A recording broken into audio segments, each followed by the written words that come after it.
Good evening. Welcome to the podcast of today.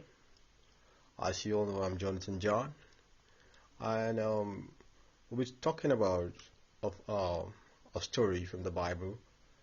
We are going to be picking some lessons from this for that story. The last time we did it, we have a question, so that's why we have decided to repeat it to answer some of those questions you asked.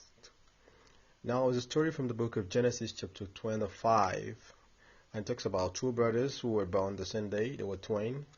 And this is a very popular story that we all know, except you are new to the Bible. And if you are new to the Bible, you don't understand that story, you can go back to the book of Genesis, chapter 25 to read it. Then I think you will be able to follow up with what we're going to be saying today. As the book of Jacob and Esau, they were twins. They were born to the same father and the same mother. Though we know in life we have what we call favoritism. The father loved Esau and the mother loved Jacob. But it depends on how you play your game to win. But what we want to bring out from the story is that there's some things that's unique about two of them. There's a principle the two of them apply to their life. And those principles make one to succeed and the other one feel cheated. So as we start now, I want you to pay attention carefully. And if you have any question after it, you ask. Now, they are two brothers and they have the same lifestyle. One, if you look at Jacob, Jacob is a domesticated person. Jacob is an homely person, while Esau is outgoing. Esau is like the man of the people. He's very used to the town, and Esau is an hunter by profession. You usually go for games to pursue animals in the bush, to kill animals in the bush. And the Bible makes us to know that if anytime he caught them, he bring them home, he prepare them, and his father will eat, and his father is always happy because of that. But Jacob is always at home with his mom, and is always at home with the sheep. He's going about tendering the sheep at home. Now, there's a lesson I want us to learn here. If you go back to the history of their father Isaac, the father is the chosen son of Abraham. And the Bible makes us to know that Abraham is a very wealthy man. Abraham is very wealthy. He is rich in sheep and flocks. All kinds of flocks. Is very wealthy. He was about the most wealthy person in his own dispensation. Now, before his death, the Bible makes us to know that he gave gifts to most of the children of his concubine, and even Ishmael, but to everything he has, he gave it to Isaac. That means Esau and Jacob must have what? Must have been born into abundance, and that abundance is in form of wealth, like sheep and flocks. Now you look at the career that Esau chose when he has abundance of sheep and flocks. He decided to go into the bush to be an hunter, to chase for wild animals. You can interpret that for him being a man, he trying to crave a niche for himself, him not looking at what is on ground, who don't want to build from the wealth he has inherited, is going out to choose to make a life, to find a living, to carve a niche, to start something different in the family. You might give him an A or a B for that. But the question you should ask yourself, is that wise? Is that really necessary? No, that is not necessary. That is not necessary because it's going to work against him in the future. You being an hunter and somebody who is a farmer who tend the animal, who have a more secure future. That's one thing that you ask yourself. You are investing with the resources in your hand so that you can become more. And you going into the bush to look for resources you don't have. And you're not investing who have a more secure future. You will see that Jacob have a more secure future because Jacob sit down at home to tender the sheep they have inherited from their grandfather Abraham, to make it to multiply, so they can multiply and be more available for them in the time they will need such resources. But Esau left it and go to the bush. The life of Esau is just like a gambler. When you're going to look for things that you did not sow, you're going to reap things that you did not plant. It's like a gambler. The Bible says he loves game. He's very good at the game. He's going out to game for animals. did not sow. He left the animals that are abundant in his father's compound and is going to the bush to look for those ones that he didn't sow.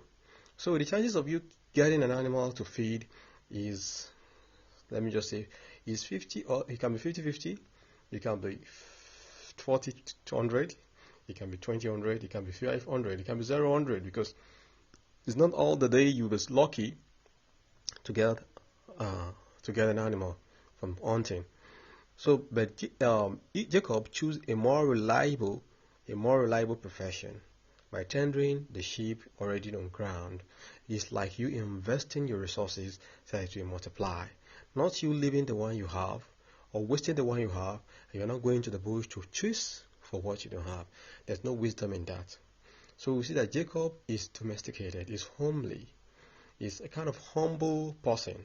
While we see pride in the life of Esau.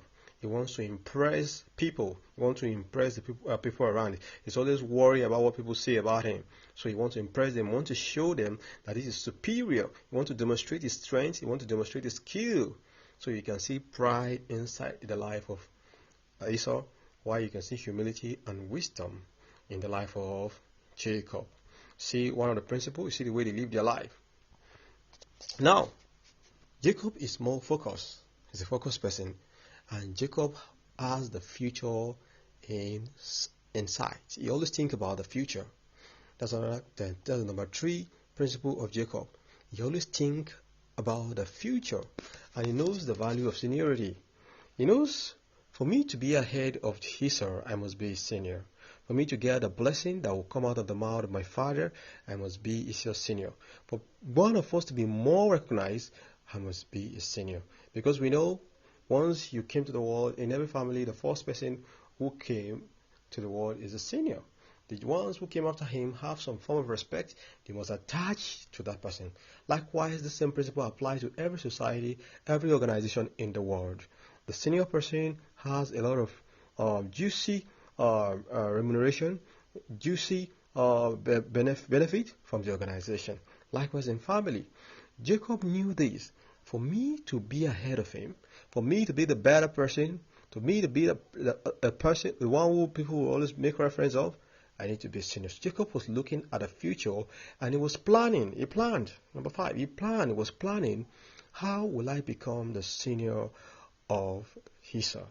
While Esau was busy going up and down, gambling with his time, going to the bush, chasing the women around and all those things that will not make his father happy. That's what Esau was doing. That was his principle. He was busy showing skill, showing masculinity, and all kinds of things that will give him temporary attraction, which might not have a place for him in the future. He was very concerned about what people would say immediately, but he was not concerned with what will happen in the future. But his brother has the future in eyes. His brother was not carried away by what is happening around, and that's another thing you will give to Jacob. Jacob was planning, how will I get this seniority from him? If I must be ahead of him, I need to be a senior. Now this question comes back to us. For you to be ahead in any way, you have to be a senior. And it does not come by childhood. Sometimes it does not come by even birth. You have to show some certain rare quality for you to be a senior. In a class, before you make the class rep, you will show some qualities that is highly superior to other members of the class. In an organization, for you to be the head, you must show some good qualities for people to prefer you to become the head of the organization. Even in church, in ministry, you must be ahead in the spiritual realm. You must be ahead in knowledge. You must be ahead in your family. You must be ahead in many aspects of your life for you to be senior. So this question comes to you again. Are you a senior? Are you intelligent? Do you know what you're doing? Do you know what you're doing? Are you succeeding in that area of life where you are? Or are you struggling? Are you a senior? That service and product you want to render in the market, is it a superior service? Is it a superior product? So ask yourself this question. For you to be ahead, you need to be a senior. That means you have to take some extra time to think, some extra time to read. You have to make sure you acquire some extra skill so you have some extra quality that is rare among you, the people of your organization, your competitors, and even your ministry. So he knows the value of seniority. He knows the benefit that seniority will bring, and he focuses on achieving seniority. Now, this is the man Esau who is wasting his time going up and down, chasing, gambling, chasing women, doing all kinds of things. One day he went for his normal gambling, which is called hunting, and he didn't get any kill. When he came back, he was hungry. He was hungry. He needed to eat because he has already exhausted strength. And the planner, the man who has the future inside, Jacob said, "This is the moment. This is the moment for me to get what I want." And he knows the spiritual meaning of you pronouncing it. Now, he came to him and said, "Give me of your pottage." See, give me your seniority. Esau never knew the value of what he has. Number one, you can see the way he didn't know the value of anything he has. The profession he chose, number one, shows that he doesn't know the value of anything he has. He left the sheep at home and go to the bush to chase for animals he never kept in the bush. Number two, now he came back hungry, and his brothers asked him for his birthright, and he gave him freely without thinking twice, just to quench his thirst. So you see the kind of life he lives. He doesn't have value. He doesn't have plan. He believes that he is a senior by birth, and the senior is that nothing can take it away from him. He was not planning, but his brother was planning. Now he has given the seniority to his brother. He has given the seniority to his brother. When the time comes for them to get the benefit from seniority, his brother got it. You can say, yes, his brother got it in a crooked way, in an unrighteous way. But God has already destined it from the foundation of the heart. If Jacob have allowed God to work it out for him, he will have not gone and suffered in the house of Laban. But he and his mother collided, and Jacob got the seniority in a righteous way, which provoked Esau and make him to say he's going to kill him. And when the father and the mother see the potential danger of keeping Esau and Jacob together in the same house, they told him to run to his uncle's house, Laban. And Jacob took off. He took off to the house of his uncle Laban. I want you to look at this place again. Jacob listened to his parent. He never argued. He knows he needs safety. He's somebody that knows what he wants at every stage he gets to his life. So at this level, I need to be safe before these blessings can manifest. If I'm killed now, the purpose of the blessing have been made useless. So you need to run. You recognize that you need to run. You need to run for his safety. And Jacob ran to his uncle's house in Laban. Now, most of the lessons that make Jacob a successful person is when he came to the house of Laban. I want you to listen very well. He has run far away from danger. He has come to a place of safety. But everything that made him run away, he was looking for safety. He came to the house of Laban. Now, when he came to the house of Laban, he saw Rachel. He loved Rachel. Rachel was very beautiful, and he wanted to marry her. He has seen the woman he would like to marry in the house of Laban. Another thing is the job, career. Laban has sheep. He can build his career in the house of Laban. Laban, he offered to tender Laban's sheep, and Laban told him that this also will be your reward. Having seen the two things he wants in his life at that moment. Number one, the three things he wants: shelter, work, and he has his atrobe in the house. And having told Laban, and Laban have agreed that this is the condition you will meet for me to give her to you as your wife, Jacob was focused. I'll come back. He was focused. He doesn't allow any distraction. If it were to be young men of today, they'll go outside the place to go and check whether there's another lady that's more beautiful than Rachel, or whether they can get an offer better than what Laban is offering. These are distraction. But having seen that for now, I can build on what Laban is offering, he sits down in the house of Laban and he was focused.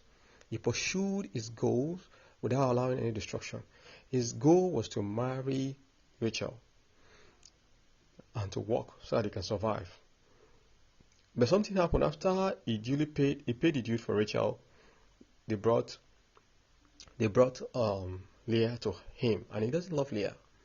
What happened is the same thing he did to his brother. That was what posterity was bringing to him back in the house of Laban. So you have to work for another 7 years to get Rachel. Having got Rachel and having got children, he knew I would need some resources of my own to take care of my family. He went back to, he always had the future in mind. Jacob always had the future in mind. He went back to Laban and asked for his wages. And Laban gave him a very harsh condition. He chose a very rare color that sheep can hardly appear in, and says that if any sheep come in that color, that's yours. But he forgets the antecedent of the man that I was talking to. Jacob is a thinker. He's a master planner. He always plans. How will these things fall to my hands? He was always thinking. So he was saying, what will I do? Look at the condition this man gave me. If the condition is to stay like that, I will hardly get anything out of the hand of this man. So he looked for a solution. He think. He provided a solution, and as from that time, also of the sheep that were being born in the flocks of Laban was appearing in the color of what? The color in which Laban had said would belong to Jacob. He was a very thoughtful person, and he knows to take action, the appropriate action, to solve certain problem. Now the Lord appeared to him again and said, leave the house of Laban. Go back to Canaan. And in Canaan, that's where his arch enemy Esau is. Esau has vowed to kill him. He has to obey the voice of God. He went to Laban, and said, I want to go back to my father's house. Laban does not want him to go. Eventually, he allowed him. Rachel tried to compound the problem by taking one of his father's idol. But after all the drama between him and Laban finally left him to go.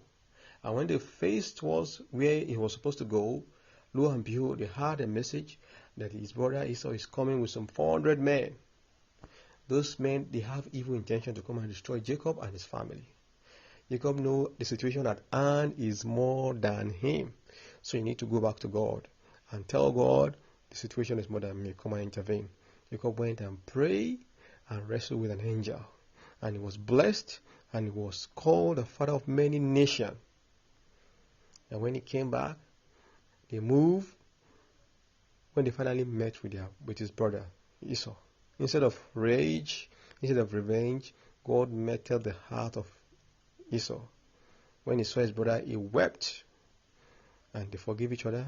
And that's how God took him out of that danger of death with his brother.